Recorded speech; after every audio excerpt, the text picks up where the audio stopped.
Good morning, all CCS staff members. Welcome to this amazing webinar today about uh, I'm going to give a breakdown of our barriers for the deaf, hard of hearing, and deaf blind community. So I just want to make sure, have all the board members arrived? Is everyone here? I see we have around 23 people so far. Should we wait another minute or two, Laura, to give people an opportunity to show up, or should we just get started? Go ahead and get started. Thank you. Okay, sounds good. So let me pull up the slides. So again, good morning.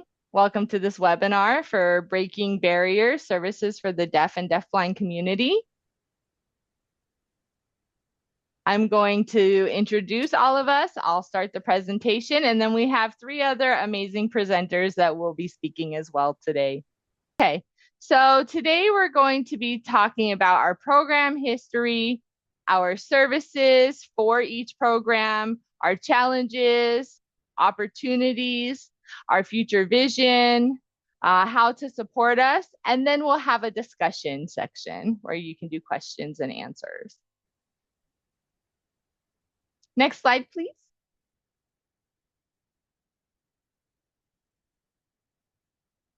Okay, so first I'm going to start by introducing myself. My name is Jose Vasquez, and I am the Agency Director of Deaf Services in Tucson and Phoenix. And then next will be our Associate Director, Crystal Wright. She is the Associate Director for Phoenix. She recently was promoted, so congratulations, Chrissy.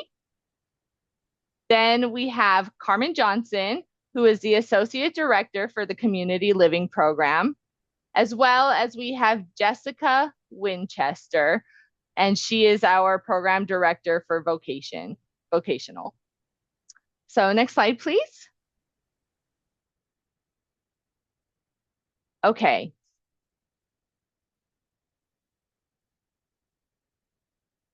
Our community, COPD is our community outreach program for the deaf, and it was established in 1973 from a grassroots movement from our deaf community, and a lot of staff volunteered, and then it became an official program under CCS. And then VCD was also established by the deaf community members in Phoenix in 1978. So 5 years after COPD was established.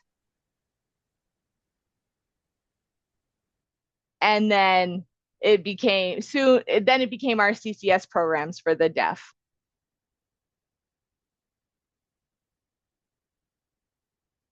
Over the years, COPD and VCD have been working to expand services through VOC, community living programs, and provide services to the deaf for different social service agendas under CCS. So that's what we've been doing. And currently, both COPD and VCD work in collaboration with the Vocational program and CLP program to provide deaf individuals with case management, counseling services,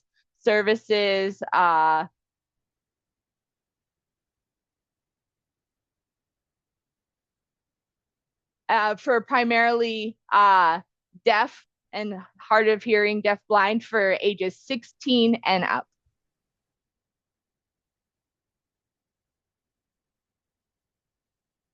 CLP's history.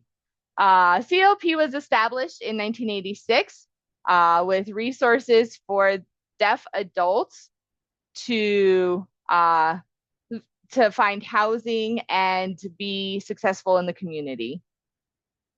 CLP continues to provide support throughout the Tucson community for deaf through group homes, community housing, independent programs, as well as in-home support. And then next slide, please.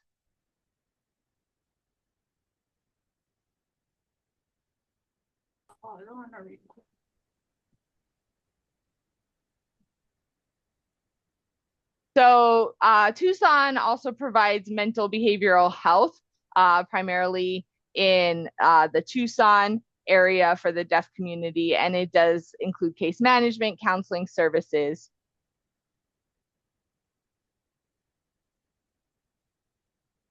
We also are in a unique position that we are the only program to provide services for the deaf community with access to SSP services, case management, focusing on deaf clients so that they can get services in their native language as well as with cultural accommodations. And then I'm going to turn it over to Carmen now. Hi, my name is Carmen Johnson, and I'm going to represent CLP today and talk about how CLP ties in with all of the deaf services. Our program, like Jose said, was established out of need for housing for deaf and deafblind people in our community. And we have grown that program to support not only deaf and deafblind, but deafblind who also have intellectual disabilities in the community. And we are really the only provider who does provide that support to the intellectually disabled and deafblind. Jessica? Hi, I'm Jessica Winchester. I'm the program administrator for Vocational Services. And for Vocational Services, we provide and are the only provider here in Southern Arizona that specific services for the deaf and deafblind or hard of hearing for vocational services in our partnership with our deaf services here. We provide job placement and retention services specifically. We have work training services where almost 100% of our staff and clients are deaf or hard of hearing. We also are the only individuals at the Pima County One staff that now have a signing program coordinator. So we're the only ones that can serve the deaf community in our Pima County One stop.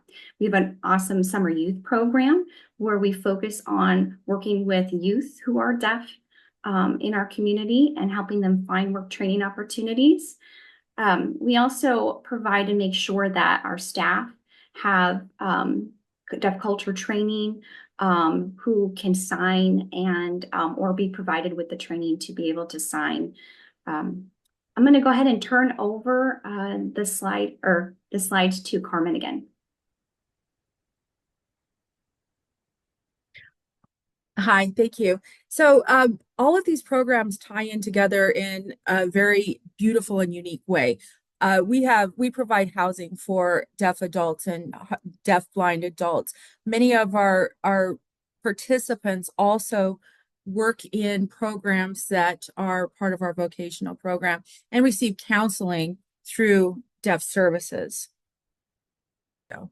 So some of the challenges that we experience in CLP, behavioral health, and behavioral health is that it's almost 100% funded through the state. So we're really limited as far as seeking other revenue streams for our programs.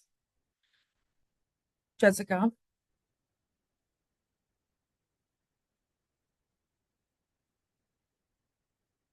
Yes, Jose, could you go back a slide, please? I think it's probably, yeah, there you go. Thank you so much. So how we are funded is we have a lot of the state grant funding covering almost 100% of our services here. And with state grants, I'm talking about, providers like DES, right? And it's almost 100% true for behavioral health services and our community living program. For vocational, interesting is that we have almost a 50-50 split. We're a little bit more diverse in our funding sources. And it is about 50% state funding. So we still have a great need there to diversify, but we have a little bit more diversification here happening from our business contracts, specifically with custodial crews, our the service we provide at the Davis-Monthan mail services, as well as other Pima County, some grants that we have acquired. So we're a little bit more flexible with our funding. And the behavioral health funds and community living are solely focused on the DDD services, as well as the state grants that are coming through. Why don't you go ahead and jump to the next slide there, Jose?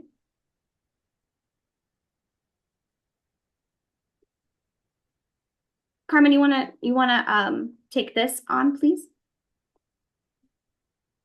Yes. So some of the challenges that we currently face are obviously the funding, because behavioral health and CLP are very limited, and that does cause problems in our ability to expand and enhance our service delivery, because of our high reliance on state funding.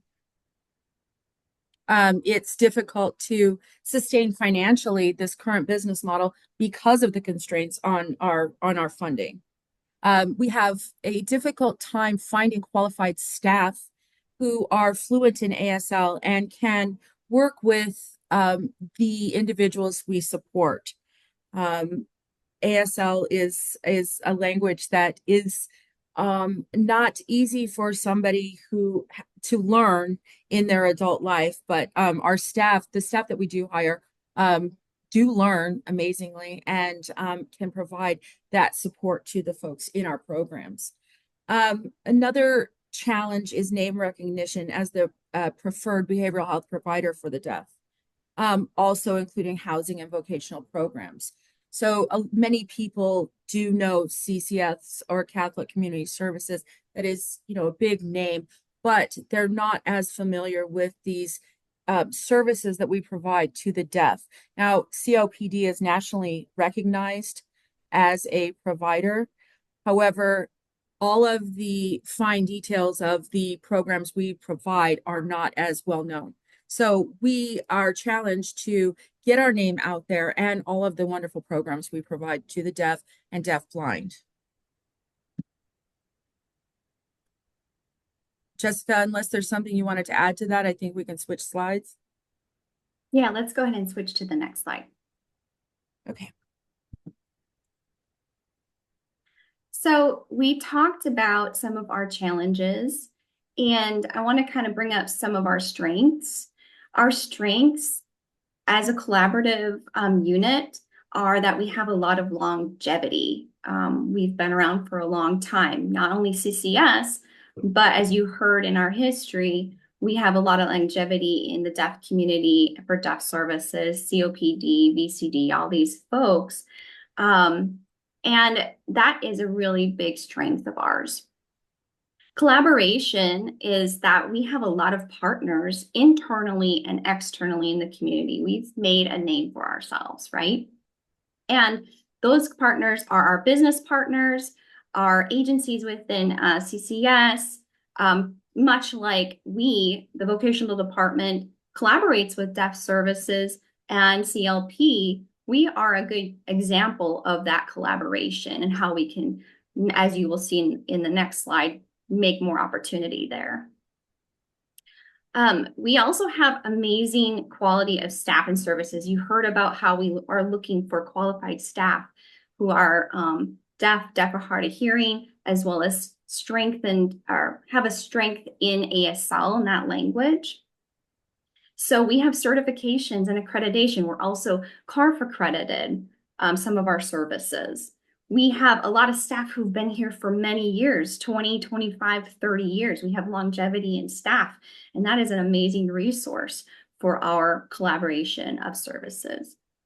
We also are known, our names are known throughout the country. We have a lot of national name recognition. And as Carmen mentioned, people know across the country the names and our former names that we've had, like community outreach program for the deaf. Nationally, that name is known. However, specific, they don't really know always the services and the collaboration we provide here as a unit. Speaking on behalf of vocational services, we also have a national reputation for vocational services and serving individuals who are deaf or hard of hearing. We have the opportunity, and the next slide, to be able to educate, because of our standing nationally, what we do, what our services are, and the specifics, and how we can educate and make sure those are offered. Jose, can you switch to the next slide, please?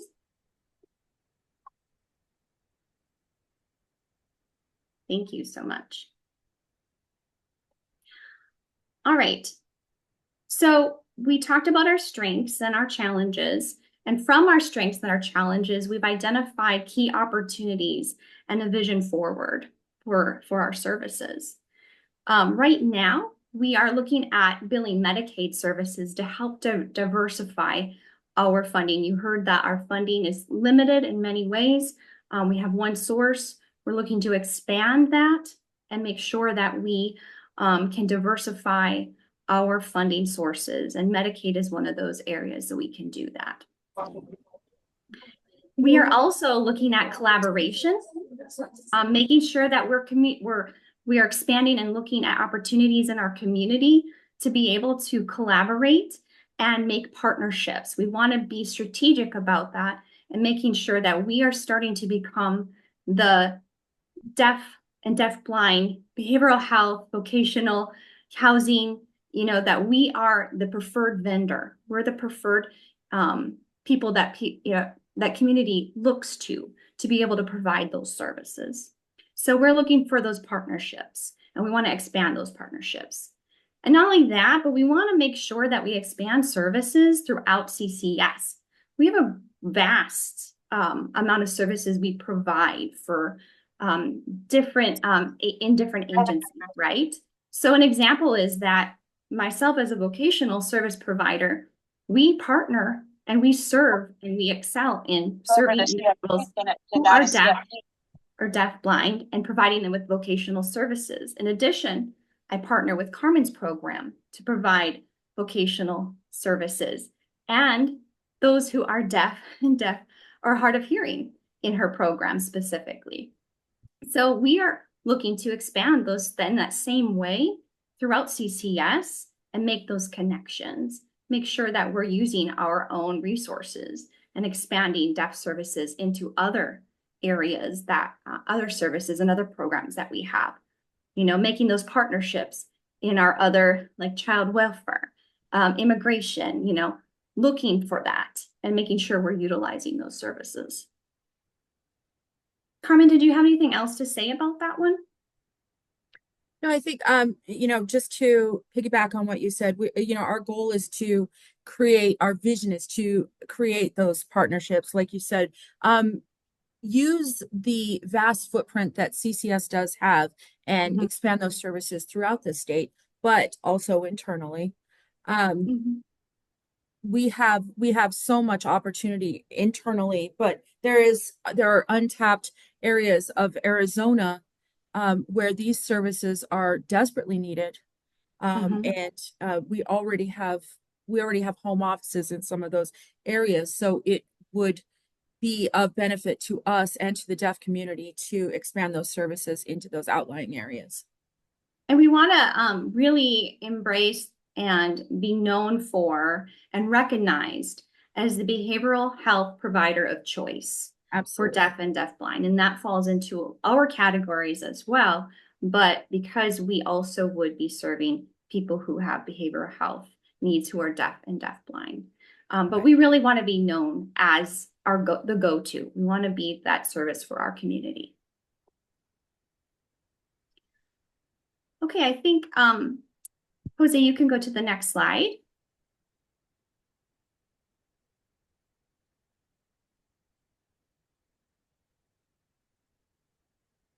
Okay, so how can you support us? really, we are again looking at what Jessica and Carmen had mentioned, various collaborations across the state with behavioral health providers, other agencies, government agencies, etc.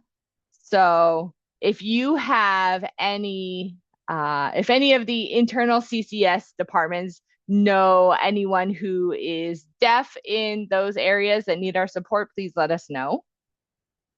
Jessica, is there something you wanted to add about this slide? Yes, yeah. I want to make sure that, like we mentioned, our name recognition and being the behavioral health choice, a provider of choice in our community, that people can help us by doing some outreach or having us help with outreach. We want to build partnerships in the community with businesses, with agencies. We want to be promoting our services. So that's all areas that we can get help with, that advocacy, or when you see a need, please help identify those and have us come in and be able to work with whether it's businesses or other community agencies. Internally here, we definitely have the ability to come in and help educate and train or speak on behalf of Deaf Services. Another area is, obviously donations. We talked about the funding issues, and so we're always welcome donations for our services. And just, when we have events, come and join us, learn, be educated, find out more about what we do. We invite you in to learn more, and all you have to do is reach out to us to find out how you can support. And I know we'll give our contact information here a little bit later. Carmen, did you have anything you wanted to say or add? I think Jessica covered it, but we are always looking for ways that we can get our name out there, where we can go and share the work we do with people and develop those partnerships. So, there's other behavioral health providers in Tucson. However, we're the only behavioral health provider that provides certified ASL counselors on site. So it's really an amazing opportunity. Just to get the word out there is really something that you could do to support us. And donations. But I think Jessica covered that very well. Thank you. Thank you both, Jessica and Carmen. And I agree with everything you said. We are a unique program because we are the only one in Tucson and Phoenix that can provide behavioral health services directly in sign language. So getting that information out there, advertising who we are, that we are here to provide services is very important, that we really need to get our name out more. Okay, so September is National Deaf Awareness Month. And what does that mean for us?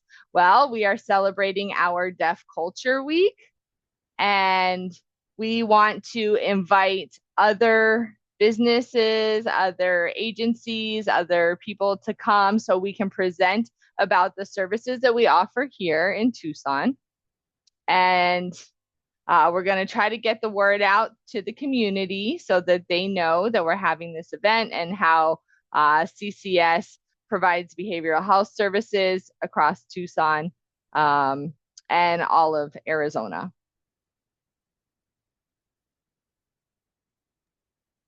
Okay, Jessica, did you want to go ahead?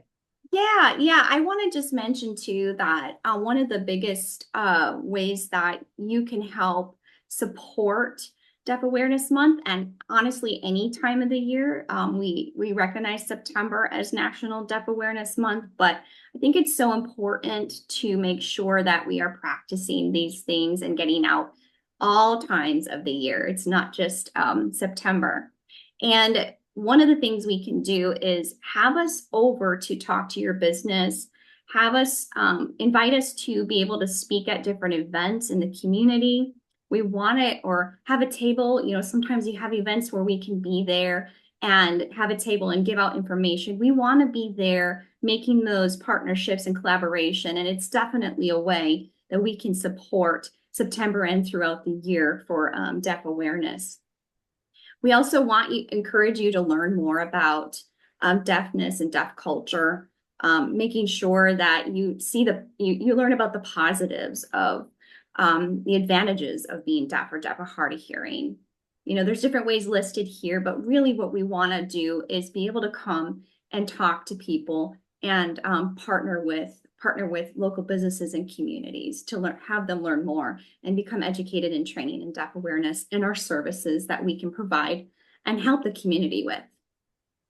And that is probably the largest way that we can ask that we be able to support the community. Okay, next slide. Okay, so we're going to open up for a discussion. Does anyone have any questions? This is Laura. I do. Do we know the population of the deaf in Arizona? Oh, that's interesting. So, correct me if I'm wrong, Chrissy, but I think I was looking last night. Well, and last time I checked, that when Arizona was reviewed, I think it's a 1 million approximately. Chrissy, correct me, is that number correct? We have about 20,000 people in the state of Arizona that identify as deaf or hard of hearing. We have over 300 people in the state of Arizona that are under the age of 18 that identify as deaf-blind, and over 300 people that are deaf-blind adults in the state of Arizona. That data comes from? That data comes from a website that the ACDHH website, whom we also partnership for our deaf-blind program. Yes. Thank you. Are there any other questions for Voc or CLP or any of us? I don't really have a question, or maybe I do, but I'm just curious. Many years ago when I worked at COPD, we had a ministry to help people who were studying, kids who had catechisms, teaching them about their faith, preparing them to receive sacraments and such.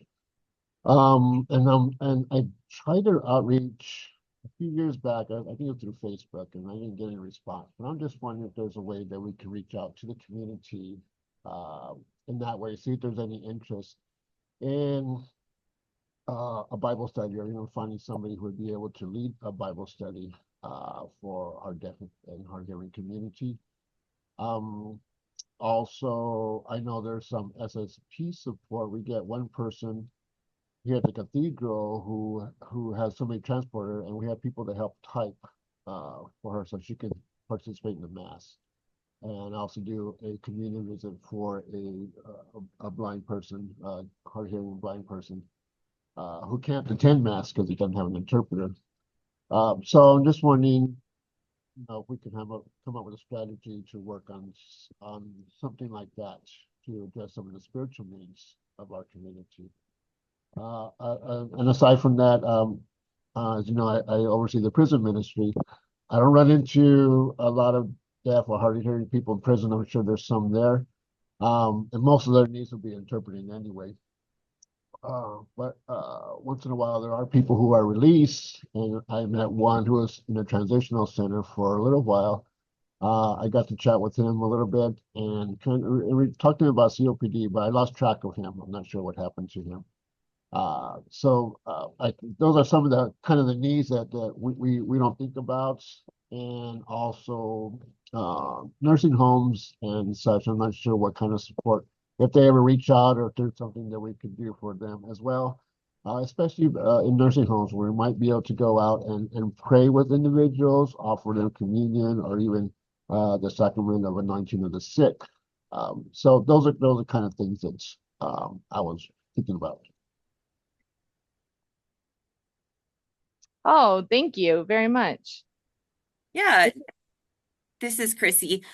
Deacon Mike, I can definitely work with you on getting a volunteer interpreter for the different masses and different kids groups that you were talking about. There was a lot to take in, but I have ideas already. I know how to connect you with the service. And nursing homes and facilities are my specialty. I tend to frequent them often. I think it would be a great idea to look into that because we can provide interpreting services. The facility would be responsible for the interpreting services, or we can look into that volunteer interpreter and provide that for them. And those that are in transition, incarcerated, or leaving prison, we can definitely support because I'm kind of doing that right now with several different cases that I'm handling. And it's really important for us to have that one-on-one communication. While we love our interpreters and are so appreciative, it's just because it's such sensitive topics and not everyone wants to disclose everything in front of an interpreter. It's just so much more comforting to know that I'm just going to work with my case manager and we're going to resolve whatever issues they have. Great, thank you. Also, Pastor Klein has her pulse on nursing homes, hospitals, and stuff, and so she'd be an excellent person to touch base with on that. Wonderful. I will definitely get in touch with her. And then Carmen, did you have your hand up? No, I was gonna jump in and just mention that those were all really wonderful opportunities, and that we would, if we don't have services available, that these are definitely thinking points that we can touch back on and develop something, because there definitely is a need, and we would love to be able to support those communities.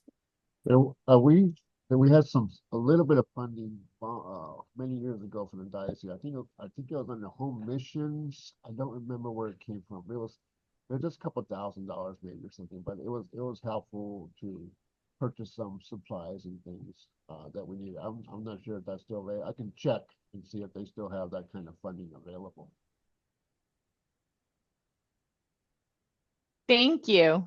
Thank you, Deacon Mike, for sharing that information. And I want to add that if you're working with inmates, I've worked with inmates in the past. So anyone who's being released and in transition, they can come here and let them know we can provide support through case management and advocacy services. Okay. Are there any other questions? Hi guys, this is Elena. I just wanted to commend the four of you really, for this great presentation and the great work that you do.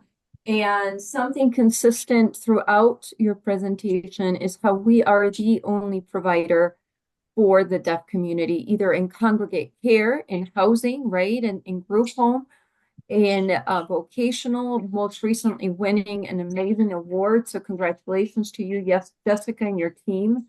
And behavioral health. And as you know, mental illness, behavioral health services impacts so many in our communities. And with such a large footprint within CCS, my gosh, what an incredible opportunity that we have to continue to expand services and embed all these services within the services that we have throughout Catholic Community Services. So I think your vision for the program that need to change business models and start integrating these services throughout the organization is a fantastic idea.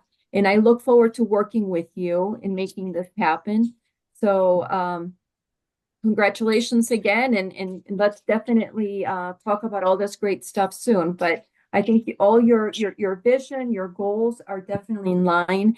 And in educating, right? Educating the community, not only on who we are, but really the services that are provided are key. And I love your request for invitations to come in and speak to either TMC or Rio letting them know that not only we're available, but we're definitely partners. And I think pursuing these type of collaborations and partnerships with these key stakeholders is going to be key for us. So all great ideas, and look forward to working with you on all of this.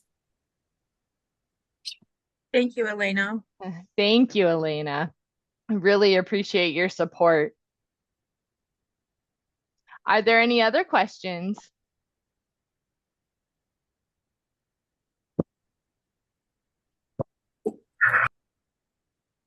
Well, okay, it looks like we'll just move on to the next slide.